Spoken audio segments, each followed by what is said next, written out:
breakout year? Zion McCullum, Okay. Yaya Diaby, Yeah. and Calijah Kancey. Those guys, for those guys, they know it's time to like turn it up a notch, and you already seen glimpse of it already. But I think those guys are going to take it to a whole nother level just because the way they work and how willing they are to learn, how willing they are to be great. And when you see that out of young players at early stages, it's incredible. Hello, Bucs fans. Welcome back to Real Bucs Talk.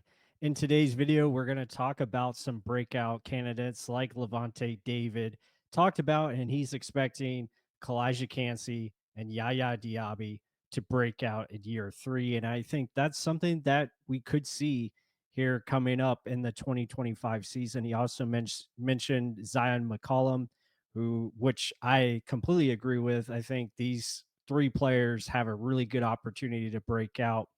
But let's look at Calijah Kancey's numbers first and see, what can we expect from him.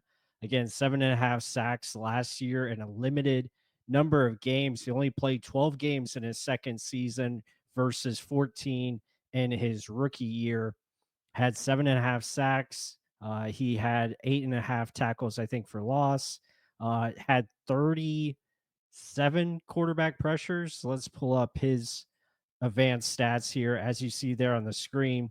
So he improved in QB pressures, improved in quarterback percentage as far as pressure rates, time to sack. He improved those numbers at 3.94 versus 4.50.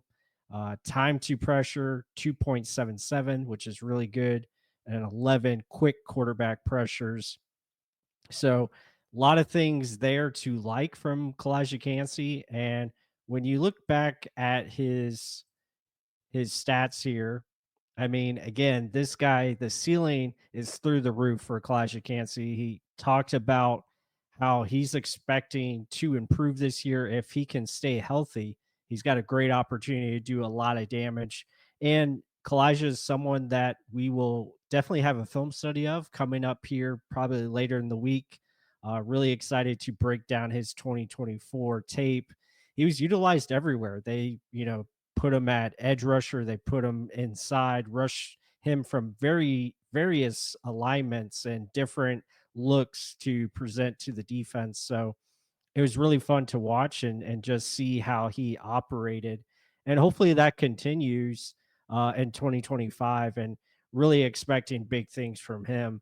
And now as we switch gears to Yaya Diaby, really had a great season. But with that said, let's look at what Calijah Kancey had to say about Yaya Diaby and what they expect to do in the 2025 season.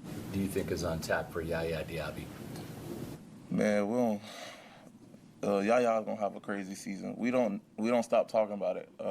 It's just something like we always, man. This year we always talk about how we want to go out there and dominate. So by far, like just looking at the work that's been put in this off season is definitely rolling on the right path.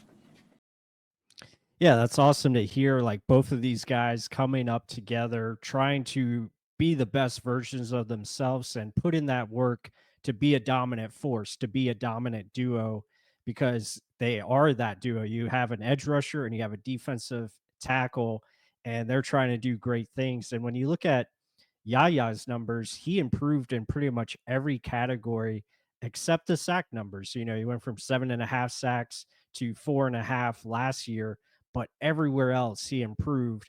And let's bring up his advanced stats here as you look at it. But I mean, just look at these numbers. Yaya Diaby generated 57 quarterback pressures. He had 13 run stuffs, loss or no gain. He was one of 8 edge rushers to record 50 pressures and 10 plus run stuffs. Myles Garrett, Jared Verse, Jonathan Grenard, Brian Burns, Greg Russo, Will Anderson, and Max Crosby. So that's some pretty good company to be in. And you can see like a lot of his numbers improved from 2023 to 2024. So you have to be excited about what these two are capable of. And it should be exciting to see where they go from here.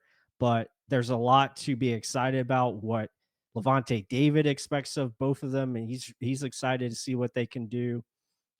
But you look at the numbers. I mean, again, both of these guys have an opportunity to be right there in the middle of the Buccaneers defense and create a lot of havoc and hopefully help the Buccaneers be better on defense with the addition of Hassan Reddick. That should alleviate the pressure off of them and allow them to hopefully win more one-on-ones and get after the quarterback and make plays, whether that's turnovers, causing fumbles, etc. But it should be really exciting stuff to see and see how it plays out in training camp. And hopefully both of these guys can stay healthy and play a full season together. Should be a lot of fun. But with that said, hope you guys enjoyed that video. Be sure to hit the like button. Comment down below your thoughts of Yaya Diaby and Calijah Kancey. Can they have that big jump in year 3 and be a dominant force together in the league for years to come?